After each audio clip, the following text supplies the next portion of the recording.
नहीं चला तब उन्होंने इस घटना को अंजाम देना चाहा। उन्होंने कहा इनको सीधा मरवा देते हैं, तब हम प्लॉट को छीन लेंगे। लेकिन भगवान का लाख लाख शुक्र है, हम सब लोगों ने भागकर अपनी जान बचा ली। अंधाधुंध फायरिंग के बाद भी आपने महोदय वीडियो देखा होगा कि दोनों तरफ से रोड जाम हो गया, किस तरह से फायरिंग हो रही है और जान बचाना भारी पड़ गई। और फायरिंग से भी जब उनका पेट नहीं भरा, जहां हम लोग भाग रहे थे, हमारे साथी भाग रहे थे, कर्मचारी भाग रहे थे, उनके ऊपर उन्होंने कार चढ़ाकर उनको उड़ाने की कोशिश की, जिसमें लोगों के पैर टूट गए। कार चढ़ाती इतने से पेट नहीं भरा। उसके बाद पुलिस वहां पर आ गई, पुलिस के सामने भी वो लोग फायर कर रहे थे और पुलिस की भी उनको पकड़ने की हिम्मत नहीं हो रही थी। अब आप समझ सकते हैं दोषी कौन है कौन नहीं है, कितने हार्ड क्रिमिनल ये लोग हैं जो कि पुलिस तक की परवाह नहीं कर रहे हैं गोली चलाने में।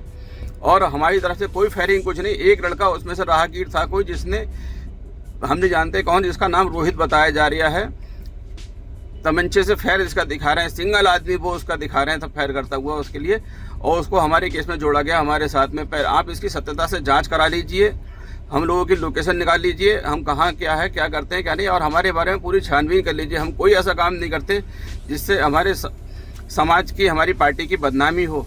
माननीय योगी जी के राज में हमें पूरी उम्मीद है हमारे साथ न्याय होगा, अन्याय नहीं होगा, और जो भी लोग गलत काम कर रहे हैं उनको दंडित करिए। भले चाहे अगर हम दोषी पाए जाएं तो आप हमें भी दंडित कर सकते हैं। हमें मिलने के बाद में चाहे तो आप हमारी बात सुनकर हमें जेल, अगर हम गलत हैं तो हमें आप जेल भेज सकते हैं। हम पीछे नहीं है किसी मामले से भी। अगर हम गलत है तो हम अपनी गलती, अगर हमने की है तो हमें सज़ा दीजिए उसकी, अगर हमने नहीं की तो साहब हमें सज़ा नहीं दी जाए। हमने सुना है कि बरेली एसएसपी साहब जो हैं बहुत निष्पक्ष व्यक्ति हैं और बहुत तेज तर्रार ऑफिसर हैं।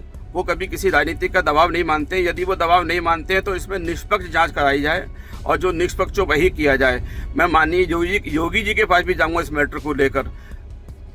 अगर मेरी बात यहाँ नहीं सुनी जाती तो मैं माननीय योगी जी के पास जाऊंगा, उनको बताऊंगा पूरी घटना के बारे में। मेरे पास वो सारे वीडियो हैं जो कल घटना घटी है, वो सारी चीज़ें और वो सारे डॉक्यूमेंट हैं, वो कोर्ट के ऑर्डर हैं, वो रजिस्ट्रियाँ हैं जो उन्होंने जाली तैयार की हैं, और मेरे पास अपनी रजिस्ट्री जो कि पीकार्ड्स प्राधिकरण से BDA स्वीकृत प्लॉट है मेरा, जो माननीय डॉक्टर भारती गुप्ता जी से मैंने परिचय किया हुआ है।